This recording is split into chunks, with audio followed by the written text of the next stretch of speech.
Arkadaşlar bu ne? Kaynayan. Bu öksürük şurubu. Birebir. %100 etkili. Ceviz. Yiyorsun. İçini, dışını ve içindeki o taneciklerini komple, yani ceviz içini yedikten sonra geriye ne kalan bütün malzemeleri kaynatıyorsun. Normal çay içer gibi içiyorsun. Tamamıyla %100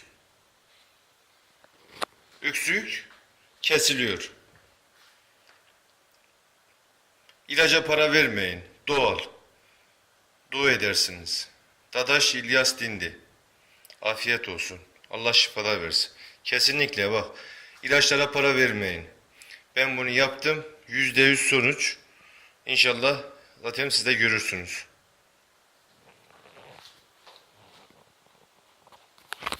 Allah şifa versin arkadaşlar.